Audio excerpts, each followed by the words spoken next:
우리 이달의 말씀하겠습니다. 제가 정신이 없네요. 너무 좋아서.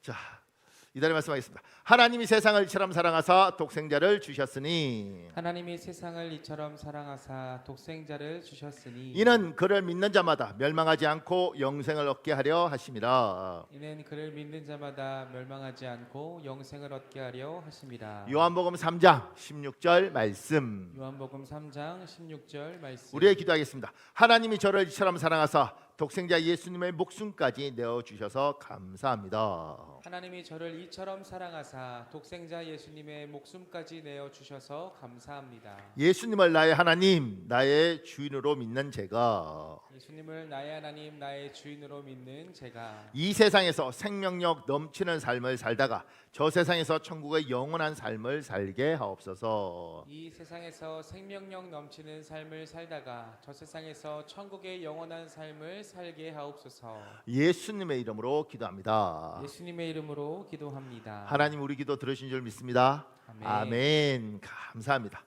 오늘 말씀을 읽기 시작했습니다. 야곱의 우물에서 예수님은 이방인 여자를 만납니다.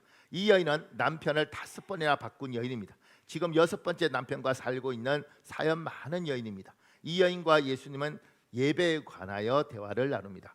여러분, 이게 남편을 6번 바꾸고 5번 바꾸고 6번째 남편하고 산다 이렇게 할 때 지금 시대 같으면 여자가 굉장히 문란하네 이렇게 생각하지만 옛날에는 여자는 혼자 살 수가 없어요. 그러니까 먹고 살 수 있는 방법이 없습니다. 지금처럼 이렇게 돈 벌 수 있는 데가 아니기 때문에 반드시 남자를 의지할 수밖에 없고, 그래서 이 남편이 자기를 버렸던 아니면 비명 행사를 했던 이 여자 입장에서는 살기 위해서 이 남자한테 붙었다가 이 남자가 죽어버리면 저 남자한테 갔다가 저 남자가 버려버리면 이렇게 산 여자예요. 그러니까 굉장히 기관 여자예요. 이 기관 여자가 예수님을 만난 거죠. 그래서 뭘 이야기하냐면 예배에 관한 이야기를 하는 겁니다. 이 여인을 부르는 호칭은 다양합니다. 보통은 사마리아 여인이라고 부릅니다. 영어로 사마리탄 우먼 이렇게 하면 다 알아듣습니다. 사마리아 여인이라고 부릅니다. 그러나 우물가의 여인 또는 수가성 여인이라고 부르기도 합니다. 오늘은 요한복음 4장 19절에서 24절에 나오는 사마리아 여인과 예수님의 대화를 통하여 예배에 관하여 살펴보겠습니다. 말씀을 듣는 가운데 하나님이 지금 나에게 주시는 하나님의 음성이 있기를 예수님 이름으로 축복합니다. 아멘. 고맙습니다. 그 밑에요. 우리 조상들은 이 산에서 예배하였는데 당신들의 말은 예배할 곳이 예루살렘에 있다 하더이다. 그 밑에요. 사마리아 여인에게 예배는 장소가 중요합니다. 사마리아인들은 대대로 예배는 예루살렘이 아니라 그리심산에서 예배해야 하나님이 받으신다고 생각했기 때문입니다. 예수님과 이 여인이 이야기를 하는데 그 당시에 사마리아 사람들은 유대 옆에 사는 동네 사람들이에요. 근데 이 사마리아 사람들은 구약에 보면 에발산과 그리심산에서 축복을, 에발산에서 저주를 선포하는 내용이 나와요. 그래서 그리심산에서 성전을 지었습니다. 이 사마리아 사람들은. 그래서 이들은 여기서 예배해야지 하나님 받으신다고 생각한 거예요. 유대인들은 예루살렘에서 예배해야지 하나님이 받으신다고 생각한 거예요. 그래서 유대인들이 사마리아 사람들 보고 저기서 뭐 하는 짓이요? 이렇게 가는 거죠. 여기는 이거 저기서 한다고 받아? 여기가 중요해. 그래서 장소가 중요하다고 생각하는 이 여인에게, 왜냐하면 조상들이 다 그렇게 믿었기 때문에 예수님이 지금 장소가 중요한 게 아니다라는 다른 이야기를 하시는 거예요. 이제 그 이야기를 하기 전에 좀 살펴보겠습니다. 그 밑에요. 먼저 예배에 대해서 잠깐 살펴보겠습니다. 동그라미 1번에요. 사람의 마음에 빈 곳이 있습니다. 모든 사람의 마음에 빈 곳이 있습니다. 비어있게 이 허전함을 메우기 위하여 사람들은 이런저런 노력을 합니다. 사람들은 이 빈 곳을 채우고 싶어 합니다. 이 허전함을 못 이깁니다. 세상 사람은 이것을 돈으로, 명예로, 물건으로 채워보려고 합니다. 철학이나 지식, 아이돌에 대한 열과 취미생활 등 마음의 빈 곳을 채우기 위해 무수한 노력을 합니다. 사람들이 여기 마음에 빈 곳이 있다는 거예요. 그래서 이 빈 곳이 있는데 여기가 비어 있는 게 너무 허전해서 이걸 채우기 위해서 뭔가를 하는 거예요. 그래서 가만히 보면 사람들이 그냥 있지 않습니다. 음악을 듣든 유튜브를 보든 책을 보든 뭔가를 이렇게 합니다. 자꾸 이게 안 채워지니까 이걸로 해보고 저걸로 해보고, 그래서 사람들은 비어 있는 시간을 잘 못 참습니다. 자고 일어나서 뭐 심심하면 뭘 해야 되나 이런 생각을 합니다. 그 이유가 뭘까? 왜 사람들은 비어 있는 걸 참지 못할까? 그래서 계속 집어넣는 것들이 몸에 배어 있죠. 그래서 무슨 단수련 뭐 이런 거 할 때 이걸 비우도록 우리 노력합시다 뭐 이러는데 그것도 거짓말인 게 거기에 목사님 중에 한 분이 건강을 위해서 거기를 간 목사님 있어요. 제가 참 철딱선이 없는 목사님이다. 그런데 제 선배라서 뭐라고 못하고 가서 보니 비우라 그러면 나중에는 뭐 하나 집어넣으라 그러대. 저쪽에서 뭐가 하나 오는데 집어넣으라. 그러니까 알고 보니까 그게 귀신이더라. 그래서 그 목사님이 이야 이렇게 돌아가는 거구나. 그러니까 신을 집어넣으라 그러는 거예요. 그래서 모든 뭐 이렇게 뭐 단전호흡 하는 데가 그런지는 모르겠지만 그분은 그거 보고 아하 야, 이게 또 다른 형태구나 이렇게 생각을 했다는 겁니다. 자, 그 밑에요. 동그라미 2번에 사람의 마음의 빈 곳은 하나님만 채울 수 있습니다. 모든 사람의 마음에 하나님 밖에는 채워지지 않는 공간이 있습니다. 파스칼은 팡세에서 이 무한한 심령은 무한하고 불변하는 물체로만 채워질 수 있기 때문이며 다시 말해 하나님 자신에서 채워질 수 있습니다 라는 문장을 씁니다. 이 문장을 현대적으로 해석하고 간략한 표현이 유명세를 탑니다. 사람에게는 하나님으로만 채워져야 될 빈 공간이 있다. 팡세라는 사람이 굉장한 수학자이고 철학자이지 않습니까? 근데 이 사람이 한 이야기 중에 유명한 이야기가 있는데 뭐냐면 사람에게는 공간이 있는데 이 공간은 하나님 외에는 채울 수 없는 공간이 있다는 겁니다. 그걸 요 사람이 굉장히 어렵게 팡세에서 이야기하는데 그걸 영어 표현으로 지금처럼 사람에게는 하나님으로만 채워져야 될 빈 공간이 있다. 이렇게 문장을 영어 문장을 누가 만들면서 굉장히 유명한 게 된 거죠. 그러니까 여기에는 인간은 하나님이 창조할 때부터 여기에 하나님 외에는 채워지지 않는 하나님이 없으면 여기에 비어 있는 공간이 있다는 거죠. 그래서 하나님으로만 채워야 되는데 하나님을 안 채운 사람은 다른 걸로 채우려고 노력을 한다는 겁니다. 이게 인간의 속성이라는 거예요. 그 밑에요. 3번에요. 하나님을 예배할 때 사람의 마음에 빈 곳이 하나님으로 채워집니다. 예배는 신성한 존재에 대한 경배, 숭배한다는 의미입니다. 존경한다는 표현보다 훨씬 깊고 차원이 다른 표현입니다. 나와 차원이 다른 존재에 대하여 높여드리는 행위가 예배입니다. 여러분과 제가 예배를 제대로 드리면 하나님 앞에 예배를 제대로 드리면 이 빈 공간 하나님 외에는 채울 수 없는 여기에 다른 걸로 차지 않는데 여기에 하나님의 은혜가 쫙 들어오면 예배가 끝나고 나면 풍성하고 간다는 거예요. 예배를 하는 동안 이 공간에 하나님의 은혜가 채워지고 하나님에 대한 사랑이 채워지면 인간은 살아가는데 하나님이 없으면 다른 걸로는 절대 채울 수 없는 이 빈 공간이 있다는 겁니다. 그 밑에요. 세상 사람들은 자신들의 마음의 빈 곳을 하나님 외의 것으로 채우려고 합니다. 모든 사람의 마음에 빈 곳이 있습니다. 비어있기에 이 허전함을 메우기 위하여 사람들은 이런저런 노력을 합니다. 사람들은 이 빈 곳을 채우고 싶어 합니다. 이 허전함을 못 이깁니다. 세상 사람들은 이것을 돈으로, 명예로, 물건으로 채워보려고 노력합니다. 철학이나 지식, 아이돌에 대한 열광, 취미생활 등 마음의 빈 곳을 채우기 위해 무수한 노력을 합니다. 그들의 노력 중 하나가 종교생활입니다. 그러니까 사람은 채우고 싶은 거예요. 그래서 돈으로 채우려고 그러고, 근데 놀라운 건 돈을 너무너무 많이 벌어서 천문학적으로 셀 수 없는 사람들 중에서는 돈이 있다고 다 중요한 게 아니더라고요. 뭐 이렇게 이야기하고, 그래서 때로는 지식으로 막 채워보기도 하고, 그리고 뭐 아이돌 열광 막 하는 것도 이걸 채우려고 그러는 거죠. 비어 있으니까 뭔가를 집어넣어야 되는 겁니다. 그리고 여기 하나님 말고 그러면 다른 종교로 채워보려고 노력하는 겁니다. 근데 절대 하나님의 공간은 다른 걸로 인간 안에 있는 것을 채울 수가 없습니다. 그 밑에요. 5번에요. 사람들이 자신의 마음에 빈 곳을 하나님 외의 것을 채우려고 할 때 그것을 성경은 우상이라고 부릅니다. 지금은 돈이 우상이 되고 명예가 우상이 되고 심지어 취미생활이나 물건이 우상이 된 사람들이 있습니다. 흥미로운 것은 젊은 연예인을 아이돌이라고 부릅니다. 영어 아이돌을 번역하면 우상입니다. 마음의 빈 곳을 사람들이 아이돌로 채웁니다. 그 밑에요. 정리하고 넘어가야 할 것이 있습니다. 하나님을 믿지 않는 사람도 예배합니다. 그들이 인정하지 않을 뿐 불신자도 예배합니다. 하나님 외에 다른 것으로 마음의 빈 곳을 채울 때 성경은 우상 숭배라고 부릅니다. 우상 숭배는 우상 예배의 다른 표현입니다. 보세요. 사람들은 여기를 하나님으로만 채워져야 되는데 하나님으로 안 채우니까 딴 걸로 채워요. 그런데 그게 돈으로 채워도 안 채워지고 명예로 채워도 안 채워지고 계속 저렇게까지 할 필요가 있나. 근데 그래도 안 채워지는 겁니다. 근데 재밌는 건 그 채워가는 가운데 하나가 뭐냐면 그 연예인들을 막, 그래서 이 오빠 좋아하다가 저 오빠 좋아하다가 저 오빠 좋아하다가 그렇게 하잖아요. 지금 할아버지가 된 남진 장로님 이런 분도 옛날에는 오빠였대. 그잖아요. 그런데 그분들 그렇게 나이 드셨잖아요. 근데 옛날에 오빠 오빠 그렇게 했던 그들을 어느 날 보니까 이름을 아이돌이라고 부르더라고요. 전 처음에 그냥 아이돌이 뭔지 모르고 그냥 아이돌, 근데 가만 생각해보니까 영어로 아이돌이 우상이에요.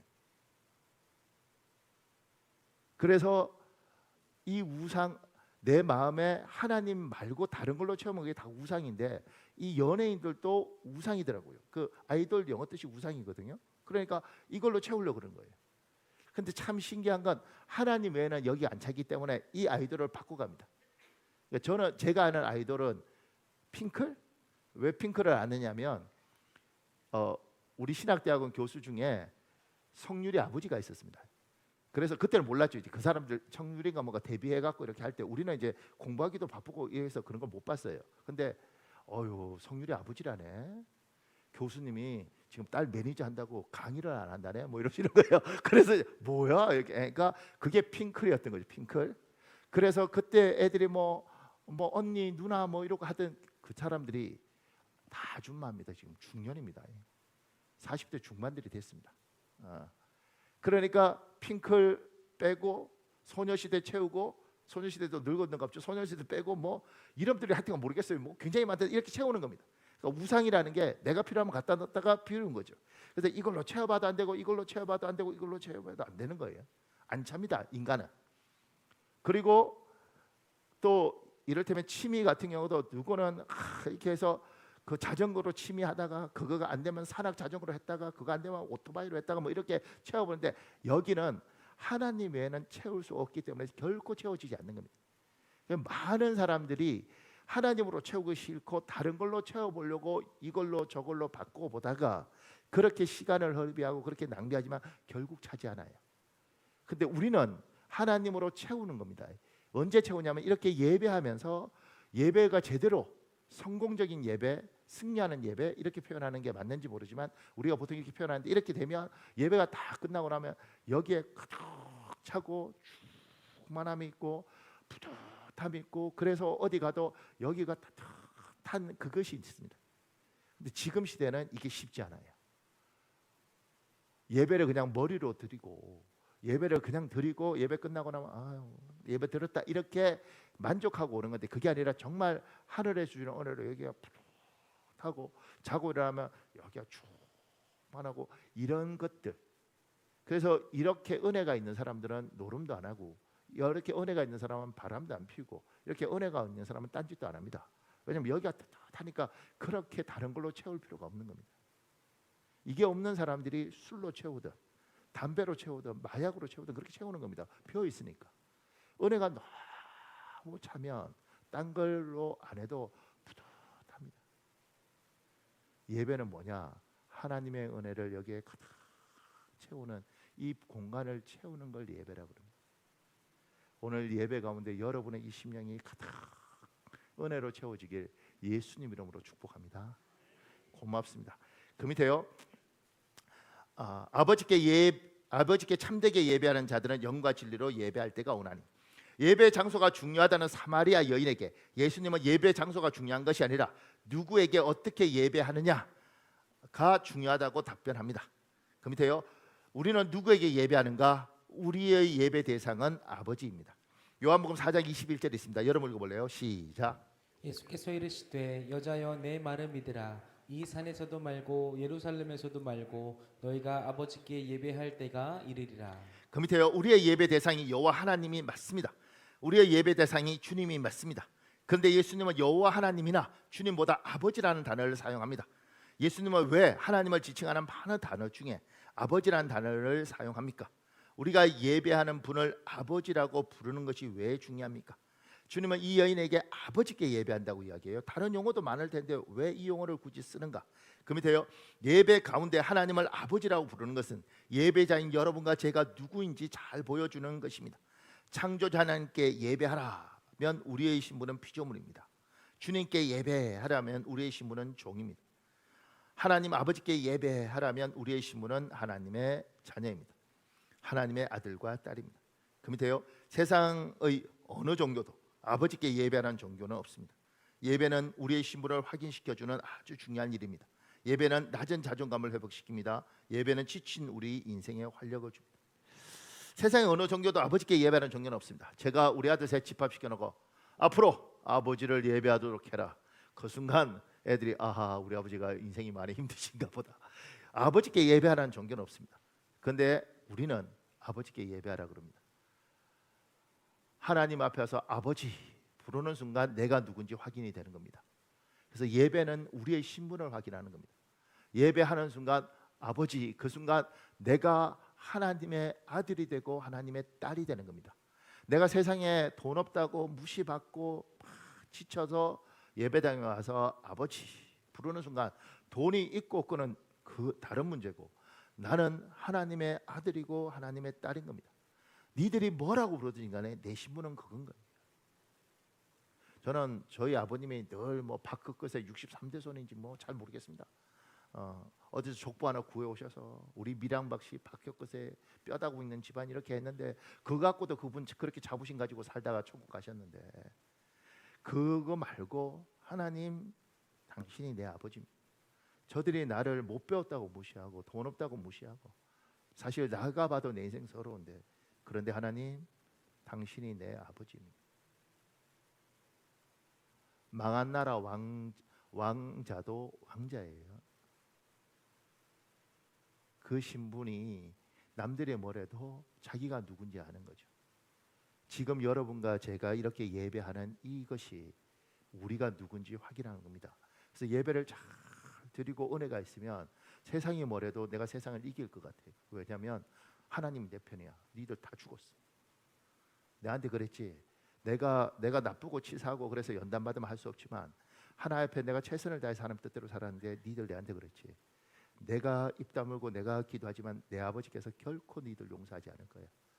이게 우리에게 있는 겁니다. 또 이거 듣고 너무 은혜 받아서 남편한테 너 죽었어. 하나님이 내 편이야. 이렇게 하지 말고 그러니까 여러분과 제가 예배를 드리면서 아버지 이랬을 때 하늘에 계신 우리 아버지요 이랬을 때 그게 그냥 저분으로 끝나는 게 아니라 나를 확인하는 거예요. 나를 내가 누군지 확인하는 거예요.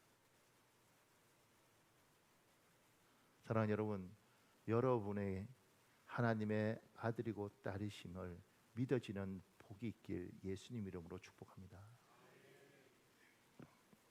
그 밑에요. 여기서 우리가 꼭 짚고 넘어가야 할 것이 있습니다. 사람은 육신의 아버지를 통하여 영적 아버지인 하나님에 대한 이미지를 습득합니다. 그래서 그리스도인 아버지의 사명 중 하나는 나를 통하여 내 자녀가 하나님의 아름다움과 존귀함과 따뜻함을 보도록 하는 것입니다. 그러니까 잊지 마십시오. 아버지 된 사람, 아버지 아무나 되는 거 아닙니다. 아버지 된 사람은 이 아이가 나를 통해서 하나님이 어떤 분인지 보도록 하는 겁니다. 그런데 그 중에서 가장 중요한 건 따뜻함입니다. 내 육신의 아버지가 따뜻하면 사람은 하나님 아버지를 생각할 때도 따뜻함을 느낍니다. 내 아버지가 아주 차갑고 무서우면 하나님 아버지를 생각할 때도 차갑고 무섭게 느낍니다. 저는 신학하는 사람 중에 하나님을 아버지라고 부르는 걸 굉장히 두려워하는 사람들을 봤는데 어떤 사람은 아버지가 일찍 돌아가셨어요. 그러니까 아버지 이러면 이 하나님도 없어져 버릴 것 같아. 그래서 아버지라고 못 불러요. 또 한 사람은 아버지가 굉장히 엄했어요. 그러니까 하나님 아버지 그러니까 이렇게 움츠러들어 있는 거예요.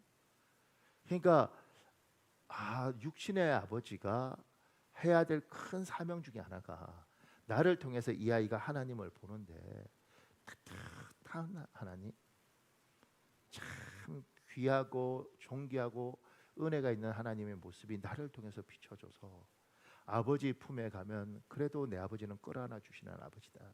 이게 있어야 됩니다. 아멘. 목사님 지금까지 내가 차갑게 대했는데 어떻게 해요? 회개하십시오. 그리고 바꿔야지. 아빠가 미안해. 아빠가 미안해. 아빠가 미안해. 그러니까 또 죄송한데 따뜻하게 대하라는 걸 물러 터지게 대하라 이런 이야기도 아닙니다. 기본적으로 아버지에게는 자식을 사랑해서 눈물이 있어야 되고 그 아이에 대한 애정이 있어야 됩니다. 하나님 아버지 아무나 되는 거 아니에요. 애 낳고 싶어도 못 낳는 사람들 많다고.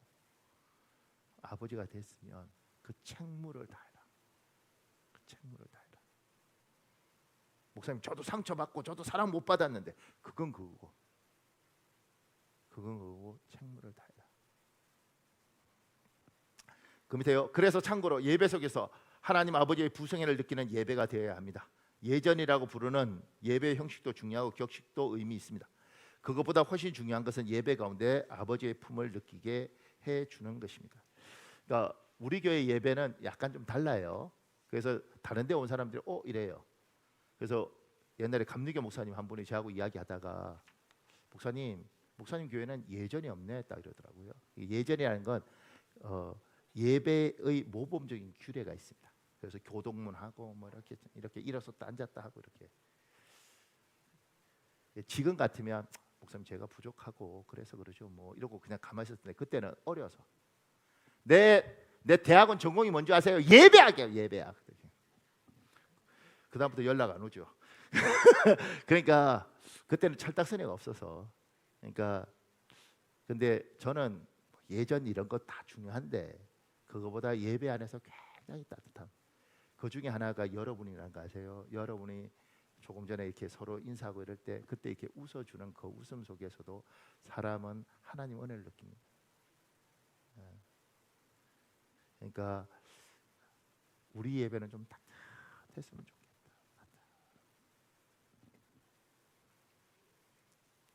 내가 이 말하고도 참 웃긴데요. 따뜻했으면 좋겠다 그러고 그럼 에어컨을 왜 틀어놔 이렇게 할까봐. 자, 그 밑에요. 우리는 어떻게 예배하는가? 영과 진리로 예배합니다.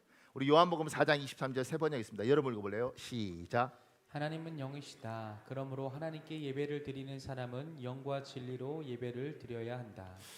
영과 진리로 예배한다는 게 뭔가? 오늘 요한복음 4장 23절을 이해하기 위하여 살펴볼 성경 구절이 요한복음 14장 17절입니다. 우리 요한복음 14장 17절 공동 번역 있습니다. 여러분 읽어볼래요? 시작. 그분은 곧 진리의 성령이시다. 세상은 그분을 보지도 못하고 알지도 못하기 때문에 그분을 받아들일 수 없지만 너희는 그분을 알고 있다.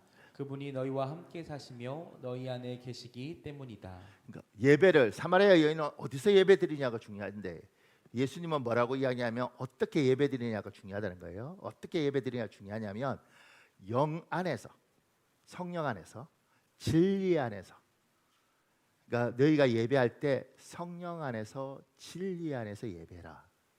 이걸 한 번에 해결할 수 있는 게 뭐냐면 진리의 성령 안에서 예배라. 이게 지금 요한복음 14장 17절인 거예요. 그 밑에요. 영과 진리로 예배하라는 것은 성령 하나님 안에서 성령 하나님 인도를 따라서 예배하라는 것입니다. 한마디로 예배의 주도권을 성령 하나님께 드리라는 것입니다. 그러면 성령께서 진리 안에서 너희 예배를 이끌어 가실 것이라는 뜻입니다. 예를 들면 예배에서 찬양 인도자의 경우는 예배를 위하여 찬양 콘티를 미리 짭니다. 자기가 좋아하는 곡으로 자기가 잘 부르는 곡 위주로 짭니다. 그런데 그렇게 하지 말라는 것입니다. 하나님이 오늘은 어떤 찬양을 하기를 원하시는가 여쭈어보고 성령의 인도를 따라 준비하라는 것입니다. 때로는 예배 중에 내가 짠 콘티와 맞지 않더라도 이 성령께서 감동을 주는 것을 따라 예배 찬송을 인도하라는 것입니다. 그래서 어떤 선교단체에서 한때 유행하던 말이 성령님이 인도하시는 대로 순종해입니다. 그러니까 여러분과 제가 예배할 때 영과 진리로 예배해라. 성령 안에서 진리 안에서 예배하라는 것은 진리의 성령이 인도하는 대로 가보라는 겁니다.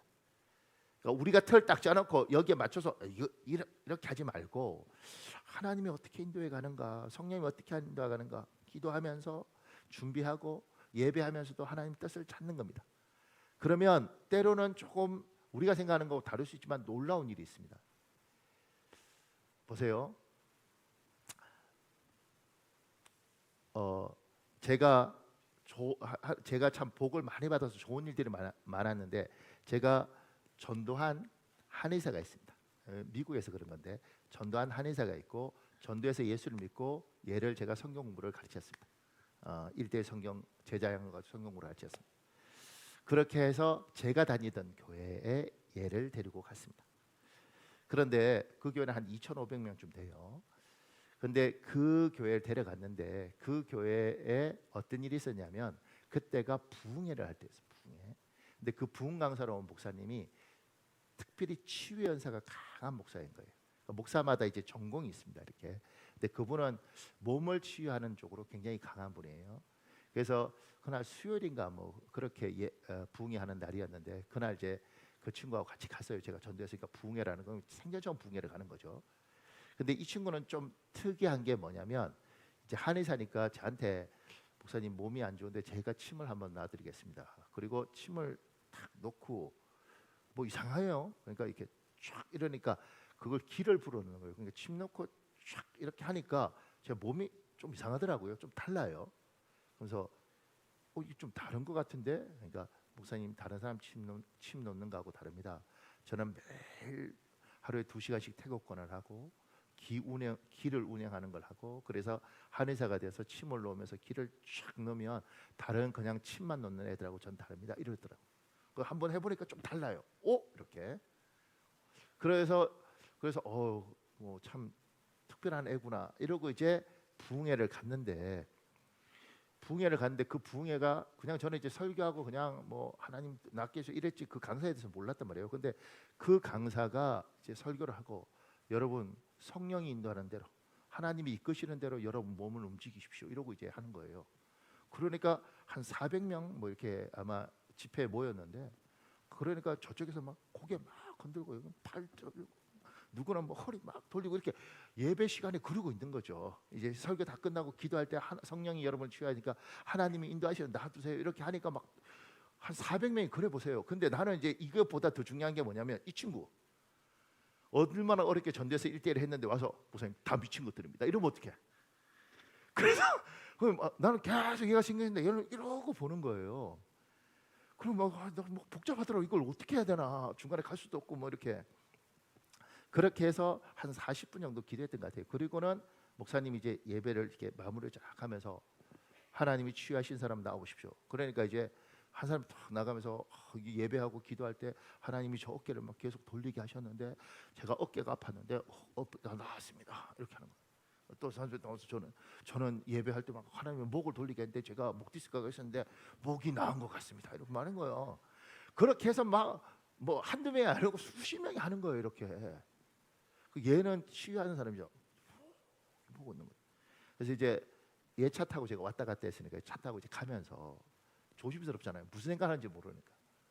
어땠어? 그러니까 목사님 하나님 위대하십니다. 그러더라고. 내가 왜? 목사님 저 400명 제가 침 놓고 했으면 귀 놓고 했으면 전 죽었습니다. 근데 하나님 한 방에 해결하십니다. 그러니까 우리하고 달라. 눈이 달라. 근데 제가 그때 보면서 와 그래서 걔가 깊은 은혜를 받았죠. 와 그런데 그때 이제 시간이 지나면서 저도 이제 그럼 하나님 우리는 성경을 볼 때 주여 뭐 이렇게 하면서 나을지어다 그러면 낫고 이랬는데 왜 저럴까? 왜 팔을 돌리고 목을 돌리고 머리를 돌리고 가장 웃겼던 건 여기가 아픈지 다리를 막 이렇게 돌리고 웃기잖아요. 한 30분 그렇게 돌리고 있으면 얼마나 저리겠어? 근데 이제 제가 나중에 보게 되는 게 우리 지금 잠깐 이 설교 듣고 또 예배해서 좀 이따 기도할 때 막 팔 돌리고 그러지 마세요. 근데 뭐 하나님 돌리라면 내가 어떡하겠어. 그런데 거기서 제가 놀랬던 것 중에 하나가 뭐냐면 나중에 제가 어떤 분이 기도를 하면 이렇게 팔을 자꾸 돌리는 거예요. 그런데 자기 불편하겠죠 마음에. 그냥 돌리도록 그냥 하나님이 성령이 하는 대로 해봐라. 저는 본 게 있으니까. 근데 나중에 이분이 물리치료를 받으러 가니까 기계가 그대로 돌려주더라고요. 인간이 이 물리치료의 기계를 발견할 때 이게 하늘의 지혜인데 성령이 고치는 방법을 인간이 기계로 고치는구나. 그걸 이제 깨닫은 거죠. 그러니까 여러분과 저는 그런 경험이 없으니까 그냥 안전뱅이가 일어나 그러면 불뚝 일어나고 허리 아픈 게 그냥 같지만 하나님의 성령께서 허리를 돌리시고 팔을 돌리면서 성령의 물리치료를 그렇게 하는 거예요. 그래서 이렇게도 하나님이 하시는구나. 그러니까 주일날 낮에는 좀 하여튼간 좀 조심스러운데 철야 때 이때는 불 꺼놓고 그냥 한 40분씩 50분씩 기도할 때는 팔을 돌리든 목을 돌리든 아무 신경 안 쓸 테니까 혹여 하나님이 하게 하시면 해보십시오. 그리고 나으면 나한테 이야기를 하고. 이야기. 저는 지난주에 세례할 때 그 우리 정호임 지사님도 뭐 허리 30 몇 년 아프다가 나은 거 나는 몰랐어요. 나으면 그냥 자기 입으로 떠들어야지. 그래야 알지. 밑에 이런 글 있어요. 목사님. 수년 전 아세아나 신학대학교에서 있었던 일이다. 나는 막상 강의를 해야 할 즈음 영적 슬럼프에 심하게 빠진 상태였다.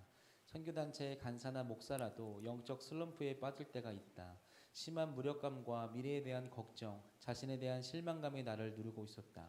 솔직히 그날 아침에 강의를 간다는 것 자체가 힘겨웠다. 강의 전에 10분 정도 찬양하는 시간이 있었다. 10분이면 많아야 두세 곡 정도를 찬양하는 시간이다. 그런데 찬양하는 도중 갑자기 내 안에 심상치 않은 예감이 불현듯 일어났다. 내가 이 찬양을 계속 따라할 경우 큰 은혜가 올 것 같은 그러한 불길한 예감이었다. 솔직히 말하면 나는 그때 찬양할 상태가 아니었다. 내 안에서 심한 갈등이 생겼다. 내 체면이 있지. 여기서 찬양하면서 눈물 콧물을 흘리면 네가 뭐가 되냐. 넌 교수로 여기 온 거야. 차라리 찬양하지 말고 먼 곳을 쳐다보고 딴 생각을 해라. 넌 손수건도 안 가져왔잖아. 학생들 앞에서 뭘로 눈물을 닦을 거야 하는 생각들이었다. 또 한편으로는 이런 생각이 들었다. 내가 지금 남들 가르칠 때냐? 내가 먼저 살고 봐야지. 내가 회복되고 강건해야 하나님의 영광이 드러날 것 아니냐. 찬양 속에서 하나님의 능력이 나타날 거다. 체면이 뭐 그리 중요하냐. 여기 계속 올 것도 아닌데 하는 생각이 일어나 이 두 마음이 내 안에서 짧은 시간 동안 싸웠다. 결국 최종 선택은 내가 해야 했다. 마음의 문은 자신이 열기로 작정하고 열어야 하나님이 들어오시기 때문이다.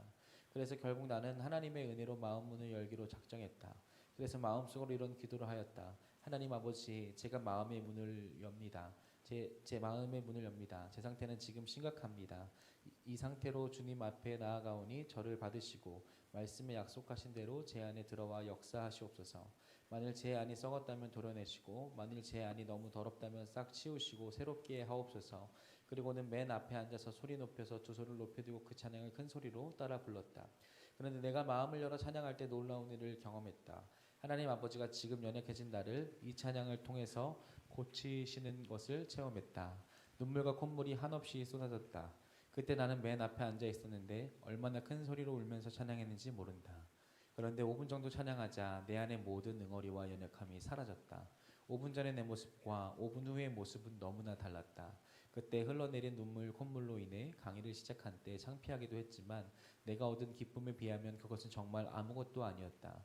그때 나는 찬양하면서 마음을 여는 것이 얼마나 하나님의 사랑을 받는 중요한 통로인지 실감했다.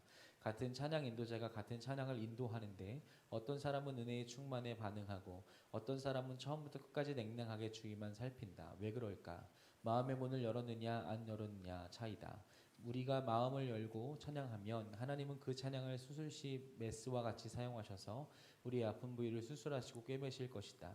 그리고는 공허한 그 속을 하나님의 사랑으로 가득 채우실 것이다. 아멘.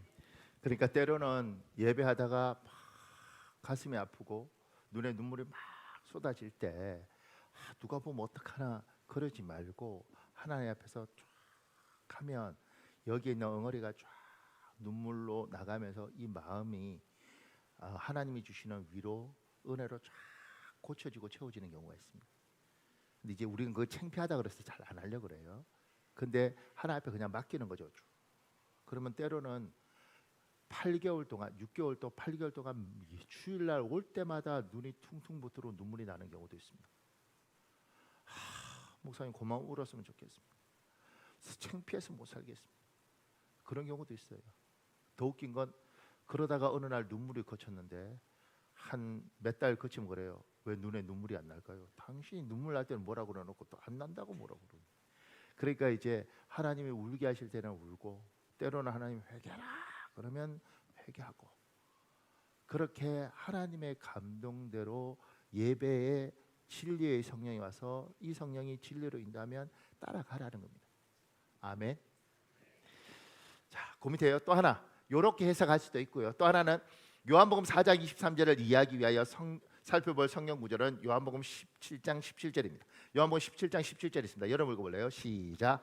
그들을 진리로 거룩하게 하옵소서. 아버지의 말씀은 진리니이다. 그러니까 성령으로 예배하고 또한 말씀으로 예배하라는 거죠. 바른 말씀, 그 밑에요. 영과 진리로 예배하라는 것은 하나님의 말씀 안에서 예배하라는 것입니다. 예배는 하나님의 말씀에서 벗어나면 안 됩니다. 그리고 성령께서 말씀을 가지고 우리 안에 오시면 우리의 모난 부분들이 하나씩 드러나고 깎여져 갑니다. 그래서 예배를 잘 드리면 사람이 바뀌고 인생이 변합니다. 이것을 예배에 성공합시다, 예배에 승리합시다라고 표현합니다. 우리 히브리서 4장 12절에서 13절 여러분 읽어볼래요? 시작. 하나님의 말씀은 살아있고 활동력이 있어서 양속에 날리던 그 어떤 칼보다도 더 날카롭습니다. 그래서 혼과 영과 관절과 골수를 쪼개고 사람의 마음속에 품은 생각과 뜻을 알아냅니다. 하나님 앞에서는 아무것도 숨길 수가 없습니다. 우리가 모든 것을 고백해야 할 그분의 눈앞에는 모든 것이 벌거순으로 드러나기 마련입니다. 보세요. 여러분과 제가 잘못 생각하면 이제 지금 이제 사마리아 여인에 관한 요것도 사마리아가 어디고 사마리아의 수가성은 현재 어디고 그리고 이 여인의 처지는 뭐고 뭐 이러면서 자꾸 이렇게 자세한 정보를 알고 싶어 해요. 틀렸다는 건 아닙니다.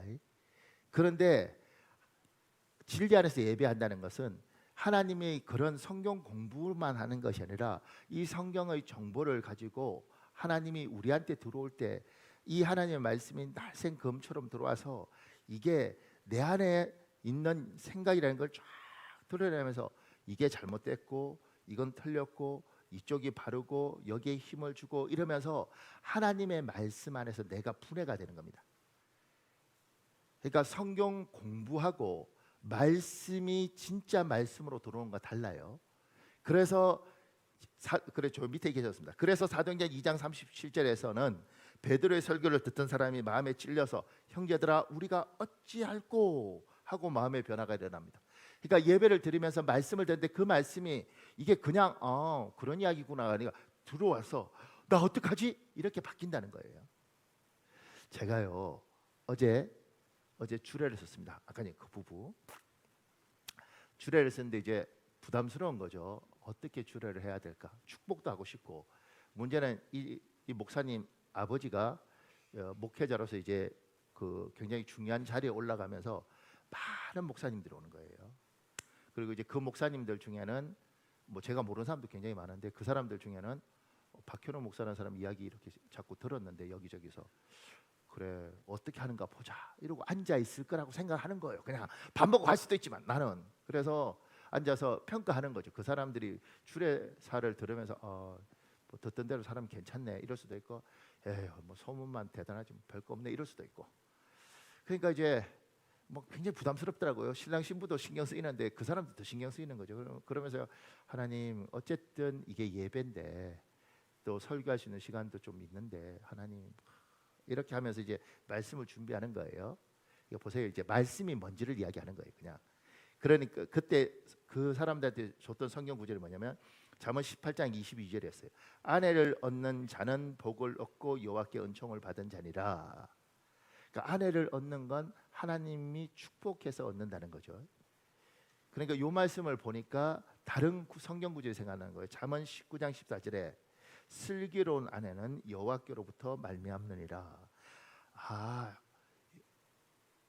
어떤 남자에게 아내는 선물이구나 하나님의.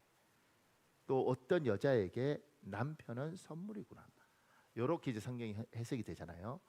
근데 선물이라는 뜻은 성경에는 은사라고 표현합니다. 근데 그 은사라고 쓴 것도 있고 선물이라고 쓴 것이 있는데 은사의 원래 뜻은 옛날에 상감마마가 백성에게 선물을 주면 그게 은사입니다. 성령의 은사, 이게 성령의 선물 이러는데 그냥 영의정이 누구한테 주는 선물이 아니고 상감마마가 주는 선물이 은사예요. 그러니까 굉장히 어렵죠. 그러니까 좋은 아내, 좋은 남편을 하나님이 우리에게 주셨을 때 이건 그냥 남편이 아니고 그냥 아내가 아니고 하나님의 선물인 거죠. 상감마마의 선물. 그러면서 그런 생각이 들더라고. 내가 옛날에 만약에 농민으로 태어났는데 상감마마가 선물을 줬어요. 아침에 눈 떠보니까 이거 상감마마 준 거지? 우리 집에 이런 게 있네? 이렇게 생각했을 거라는 생각이 들더라고. 그러면서 그런 생각이 드는 거죠. 아침에 눈 뜨면 이렇게 놀래야 정상이구나. 그냥 성경이 그렇게 이해되더라고. 그러니까 아침에 눈 딱 뜨면 그리고 남자는 아내를 보고 놀라고 아내는 남편을 보려고 놀라고. 왜냐하면 상간마마 선물이 여기 있는 거예요. 이렇게. 예. 그러면서 그런 생각이 들더라고요. 하나님이 나에게 어저께 설교에 그런 이야기를 했는데, 그러면서 이제 그 말씀이 그들 말씀이 아니라 제 말씀이 됐어요. 그래서 오늘 아침에 저희 사모님을 보고 이렇게 놀래야 되는데 이제 갔는데 이렇게 놀래지 쑥스럽잖아요. 왜냐하면 말씀을 내가 그렇게 설교하고 이 설교가 나로부터 시작된 게 아니고 하나님이 준 거라는 생각이 드니까 이렇게 해석이 되겠구나. 그리고 그걸 가지고 막상 하려고 그러니까 쑥스러워서 이제 그냥 안 하고 아침 밥을 먹을 때 여보 우리 선물끼리 같이 놀라 합시다. 하나 둘 셋 이렇게 놀라고 밥을 먹었어 아침을. 그러면서 그런 생각이 드는 거죠. 부부끼리 매일 아침에 이렇게 놀라고 감사하는 부부들이 어떻게 잘못될 수 있겠는가? 그러니까 말씀을 듣고 뭐 부부 사이 좋아야지 뭐 나쁘면 되나 이런 개념이 아니고 그건 그냥 우리의 개념이잖아요. 그런데 성경을 이렇게 읽다 보니 성경이 성령의 은사, 성령의 9가지 열매 뭐 이렇게 늘 그렇게 해석을 했는데 어느 날 성령의 은사, 상간마마의 선물, 그 중에 아내도 있고 성경 반대로 읽어도 되거든요. 남편도 있는 거구나. 그러면 우리 집에 상간마마가 준 선물이 있다면 이렇게 놀라지 않겠냐? 여러분 집에 2조 백자 한 700만 원짜리 있는 사람 없잖아요. 그거 있으면 아침마다 이렇게 하지 않겠어? 그러지 않겠어요? 그러니까 내 아내를 볼 때마다 이렇게 놀라고 내 남편을 보고 맨날 놀래서 한 30년 동안 그렇게 놀라면 심장이 견딜 수 있을지 잘 모르겠지만 그렇게 놀라는데 어찌 부부가 안 좋을 수 있겠냐고. 이러면 안 좋을 수 있어요. 왜? 화장할 때하고 화장 안 할 때하고 너무 달라서 이렇게 하지 말고. 여자들은요 그럼 상처받습니다. 이게 웃자고 하는 거예요. 남자는 그게 재밌다고 하지만 여자들은 상처받습니다. 그러니까 오늘 부부끼리 앉은 사람들은 부부끼리 보고 목사의 말에 순종하는 게 혼자 앉았으면 자기 손바닥을 펴고 거울로 보고 자 시키는 대로 하셔야죠. 그렇죠. 자 오늘 보십시오. 강정부 장로님도 안 하는데 누가 하겠어요? 장로님 순종 권사님 보고 보고 하나 둘 셋 하면 놀라는 겁니다. 왜냐하면 하나님의 상간마마의 선물, 하나님의 선물이니까. 하나, 심지어 나 보고 있어요. 하나 둘 셋. 힘들다. 그러니까 이게 제가 하나님의 말씀이라는 게 하나님이 이 성경을 왜 줬겠냐고요. 야 고시 공부하듯이 달달달달 외워서 성경 다 외워. 그러고 줄 필요가 뭐 있냐고. 그냥 검색하면 되지. 하나님이 이 말씀을 주면서 이 말씀이 하나님 말씀은 날선 양날의 검 같다 그러잖아요. 그게 그냥 무조건 회개라 이게 아니고 이 말씀이 우리 안에 와서 우리의 굳어져 있는 생각과 인간적인 생각을 치고 들어오는 거예요. 이렇게. 그래서 예배하면서 성령 안에서 또 하나님 말씀하면서 예배할 때 이 성령이 이 말씀을 내 말씀으로 갖다 줄 때마다 내가 교만했구나. 내가 이거 잘못 생각했구나. 그렇게 매 예배마다 그 은혜를 받고 그리고 그 생각의 영향을 받고 그렇게 한 달, 그렇게 1년, 그렇게 5년, 그렇게 10년, 그렇게 해서 30년을 하나님의 말씀을 볶다 보니 나는 모르겠는데 내가 너무 많이 변한 거예요, 인간이. 그리고 그렇게 변한 내 때문에 그러고 보니까 내 인생도 변했어요. 이게 하나님의 능력이라고요. 저는요 지금도 우리 새 아들 보면 아침이든 뭐든 만나면 안아줍니다. 아들 아빠한테 안겨야지. 딴 건 못해도 나는 얘들한테 공부하란 한 적 없습니다. 그런데 안아줍니다. 이렇게. 그러면 처음에 안을 때는 굉장히 불편했습니다. 왜냐하면 우리 아버지가 날 안아준 기억이 없습니다. 뭐 어렸을 때 안아줬겠지. 근데 날 안아준 기억이 없습니다. 경상도 남자들이 절대 그런 거 하지 않습니다. 정말 여러분이 들었던 대로 밥 먹자, 자자 이렇게 진짜 이렇게 하셨습니다. 그런데 그 아버지 밑에서 태어난 내가 그리고 어렸을 때 20살까지 그거 보고 자랐잖아요. 그렇게 또 돌아가실 때까지 그렇게 사셨으니까 그거 보고 자란 제가 몸에 유전자에 그게 아예 없는 거죠. 근데 목사가 되고 하나님이 끊임없이 부담을 주고, 그리고 그 부담에 의해서 아이를 안는 걸 훈련하는 겁니다. 그리고 지금 좀 훨씬 자유스러워졌죠. 왜냐하면 10여 년 안 왔으니까. 그리고 여러분은 모르지만 저는 우리 애 셋 데리고 목욕탕을 아주 얘들 어릴 때 우리 중국에 있을 때 빼놓고는 지금까지 한 번도 가본 적이 없었습니다. 애들하고 옷 벗고 있으면 죽을 것 같아요. 내가 몸매가 뭐 안우도 쉬어야되는 것도 아니고, 그러니까 그렇게 싫더라고. 그런데 부담이 있죠. 좋은 아버지가 된다는 게 뭔지. 근데 올해 처음 우리 둘째하고 깨벗고 둘이 누워 있어서, 그리고 누워서 이렇게, 야, 이거 진짜 못할 거라고 생각했는데 누워서 이렇게 아들하고 벗고 있는데, 야, 하나님 감사합니다. 아들하고 같이 벗고 이렇게 천장 보고 있는 것 자체가 하나님 고맙습니다. 그러니까 말씀을 전하는 제가, 아니 말씀 전하면 뭐 하냐고, 인간이 안 변했는데. 아니 이 말씀을 왜 줬냐고요. 저는 지금도 안 했습니다. 김경모 교수가 영국에서 그렇게 누가복음으로 공부하고, 제 28때 그 사람 한국에 들어왔습니다. 한국인인데 영국 학술지에 글을 쓴 사람. 그 사람이 우리 신학대학원에 혈기 있는 사람이 막 하니까, 전도사님 왜 혈기를 내? 막 이러시더라고. 제가 그때, 아니 누가복음으로 박사 받고 그렇게 한 사람이 성경 말씀하고는 전혀 상관없는 인간인 거예요. 책도 잘 쓰시고, 그리고 뭐 굉장하죠, 학자로서는. 그런데 그거하고 말씀이 내 인생에서 말씀되는 거하고는 전혀 다르더라고요. 여러분과 제가 하나님 말씀을, 지금 저는 앞으로 매일 아침 우리 사모 얼굴을 보고 놀랄 겁니다. 놀란 나보고 그 여자도 놀라겠지. 이 남자가 왜 놀라나 이렇게. 그런데 그렇게 놀라면서 평생을 한번 가보려고 그래요. 놀라기 싫은 나는 집에 안 들어가려고. 그런데 그렇게 하면서 하나님이 깨닫게 하셨지 않습니까? 하나님이 깨닫게 하셨지 않습니까? 그 말씀대로 사는 거예요. 하나님이 깨닫게 하셨으니까 그 말씀대로 사는 거예요. 그리고 그 말씀대로 살면 하나님이 놀라운 일을 하는 거죠. 인생을 바꿔주기 위해서 말씀을 주시고, 이 말씀이 아멘이 되면 내가 바뀌고, 내가 바뀌면 내 인생이 바뀌고 내 운명이 바뀌는 겁니다. 예수 믿으면 인생이 바뀌는 겁니다. 근데 저는 그래서 하나님께 이렇게, 하나님 나 잘 됐으면 좋겠습니다. 나 정말 잘 됐으면 좋겠습니다. 이 땅에서 뭐 엄청 누리고 뭐 이런 개념이 아니라, 하나님 나 잘 됐으면 좋겠습니다. 누구든지 나보고 예수 믿고요, 정말 저 인간이 변했고요, 제 인생이 변했습니다. 제발 예수 믿으세요. 이렇게 하나님 말하고 싶습니다.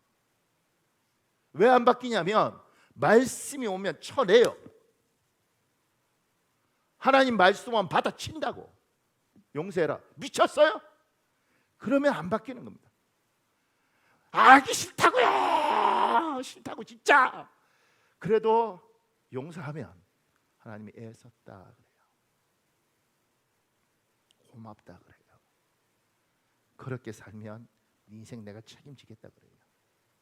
그래서 운명이 바뀌는 겁니다. 사랑하는 여러분, 제가 좀 그런데 제가 지금 흥분해서 그러긴 한데, 저는 이제 한 15년, 길어봤자 15년 목회 더하면 은퇴할 거예요. 그지 않겠습니까? 참고로 우리 교단 75세까지니까 한 20년 더 할 수 있습니다. 이러면. 근데 길어봤자 15년 아니겠습니까? 그리고 언젠가는 저는 하나님 옆에 가서 심판을 당할 거란 말입니다. 그리고 그 심판 당할 때 여러분이 증거를 대는 거죠. 하나님, 당신이 박현옥 목사를 우리 교회 담임 목사로 줘서 내가 그 말씀 먹고 30년을 살았습니다. 근데 내 인생이 바뀐 게 없습니다. 내 운명이 바뀐 게 없습니다. 그러면 저는 지옥은 안 갈지 모르지만 죽도록 두들겨 맞는 거예요. 목회할 때 너 뭔 짓을 한 거냐? 근데 여러분이 하나님, 제가 예배 가면서 그 목사님 말씀을 듣고 아멘하고 어떻게든 살아보려고 했는데 그렇게 15년 20년 살았는데 우리 집안이 바뀌었고 제가 바뀌었고 제 인생이 바뀌었습니다. 저 예수 믿기 정말 잘했습니다. 그러면 하나님이 저를 애썼다 그러시는 겁니다. 제 운명은 여러분이 결정하는 겁니다. 우리 교회에 와서 참 많이 바뀐 사람들, 우리 교회 정말 변한 사람들이 많죠. 진짜 감사하게 생각합니다. 네, 조금 더 바뀌어 보십시오. 이 교회가 바뀌었듯이 이 교회가 별관이 생겼고 옆에 외관이 돌로 바뀌고 이 교회가 바뀌어 가듯이 여러분의 인생도 이 교회에서 헌금하고 충성했으면 좀 바뀌었으면 좋겠습니다. 그러지 않겠습니까? 제가 가장 가슴 아픈 건 제 스승들을 보면서 제가 가장 가슴 아팠던 건 교회는 너무 잘 됐어요. 교회는 진짜 전우가 커졌다고. 근데 그렇게 죽도록 헌금하고 충성했던 성도들은 늙고 병들고 볼 것도 없어. 저는 그 생각을 했어요. 같이 살자. 교회도 살고 당신도 살고 충성한 당신도 교회 보면서 보람 있고 목사도 그래 같이 믿고 우리가 뭐 갑부가 된 건 아니지만 우리 인생 이 정도면 감사하지 이랬으면 좋겠습니다. 그러니까 말씀을 듣고 특별한 말씀이 아니잖아요. 그럼에도 불구하고 오늘 가서 남편을 보고 아침에 하나님의 선물이네 고맙네 그 말 한마디에 자식도 선물입니다. 그래 아들 고맙다. 그러면서 인생이 바뀌는 거죠. 예배 드리면서 충만함이 여기 올 때 그 충만함을 가지고 살아야 되고 다른 걸로 채우지 않고 하나님으로 채우고 이 예배하면서 내가 하나님의 아들이고 세상이 날 그렇게 무시해도 하나님 내가 당신의 아들입니다. 그리고 니들 다 죽었어. 내가 하나님 앞에 이렇게 눈물 흘리고 내가 이분 뜻대로 살려고 하는데 니들이 날 핍박하면 반드시 우리 하나님은 그냥 안 있을 거야. 이런 믿음들이 우리를 살리는 거죠. 우리 찬송하고 한번 기도해 볼래? 한 10분? 오늘 찬송하면서 하나님, 아니 아버지, 나 당신 아들이고 당신 딸입니다. 사실 너무 죽을 것 같아요. 너무 힘이 듭니다. 하나님 나 좀 도와주세요.